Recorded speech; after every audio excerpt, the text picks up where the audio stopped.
Cancer prevention ആഗ്രഹിക്കുന്നവരോ, എനിക്ക് cancer വരരുതെന്ന് ആഗ്രഹിക്കുന്നവരോ, അതുപോലെ ഇപ്പോൾ ക്യാൻസർ ഉണ്ടെന്ന് സംശയിക്കുകയോ ചെയ്യുകയാണെങ്കിൽ തന്നെ നമ്മൾ ലൈഫ് സ്റ്റൈൽ കറക്റ്റ് ചെയ്യുക എന്നുള്ളതാണ്. അപ്പം ലൈഫ് സ്റ്റൈൽ കറക്റ്റ് ചെയ്ത് കഴിഞ്ഞാൽ diabetic patient, type 2 diabetic patient, അവരുടെ ഇൻസുലിൻ ലെവൽ മിക്കവാറും പേർക്കും കൂടുതലായിരിക്കും. ചെറിയൊരു പെർസെൻറ്റേജിന് നോർമൽ ഇൻസുലിൻ ലെവലായിരിക്കും.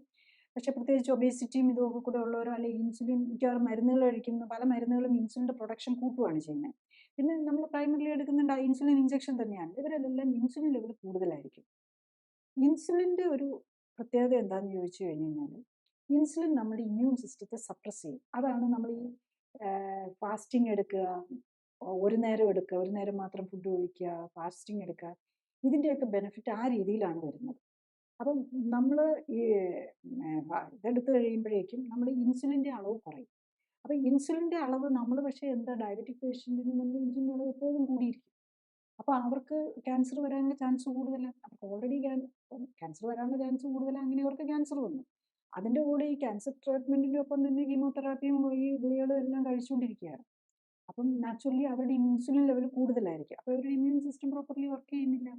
വർക്ക് ചെയ്യാതെ എന്തുകൊണ്ടാണ്? നമ്മൾ ഫാഗോസൈറ്റോസിസ് എന്ന് പറഞ്ഞൊരു പ്രോസസ്സ് ഉണ്ട്.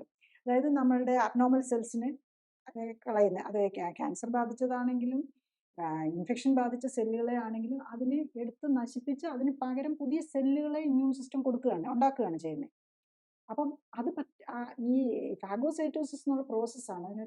അതിൻ്റെ അൾട്ടിമേറ്റ് ഇതിലേക്ക് പോയ ഒരു നെറ്റോസിസ് എന്നൊക്കെ പറഞ്ഞ് ഇങ്ങനെ ഒരു തരം നമ്മുടെ ഇമ്മ്യൂൺ സെൽസ്, ഈ ന്യൂട്രോഫിൽസ് എന്നൊക്കെ പറയുന്നത് നമ്മളൊരു വലയിട്ട് പിടിക്കുന്ന പോലെയാണ്. അത് നിന്നെ വലയിട്ട് പിടിക്കുന്ന പോലെ ഈ അബ്നോർമൽ സെല്ലിനെ അതങ്ങ് പിടിച്ചിട്ട് അതിനെ ഡൈജസ്റ്റ് ചെയ്തെടുക്കുകയാണ് ചെയ്യുന്നത്. അതിന് ഫാഗോസൈറ്റോസിസ് എന്ന് പറയും. ഈ പ്രോസസ്സൊക്കെ ഡള്ളാക്കി കളയും.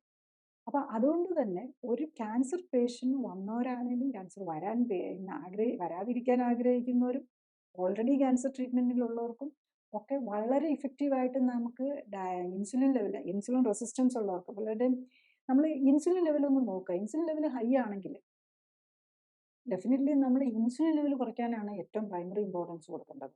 അത് നമുക്ക് ലൈഫ് സ്റ്റൈൽ കറക്റ്റിനോട് ഞാൻ എൻ്റെ എക്സ്പീരിയൻസ് വെച്ച് പറയുകയാണ്. ഈ സെൽ ആക്ടിവേഷൻ പ്രോട്ടോക്കോൾ വെച്ച് നമ്മൾ ലൈഫ് സ്റ്റൈൽ കറക്ഷൻ ചെയ്യുമ്പം ഇതിൻ്റെ വീക്ക് ലൈഫ് സ്റ്റൈൽ നമ്മൾ യൂഷ്വലി 8th ഡേ ആണ് നമ്മൾ ഇൻസുലിൻ നമ്മൾ തുടങ്ങുന്നതിന് മുമ്പ് ഇൻസുലിൻ ലെവൽ നോക്കും. 8th ഡേ വരുമ്പോഴേക്കും ഡ്രാസ്റ്റിക് വ്യത്യാസം വന്നിട്ടുണ്ടാവും.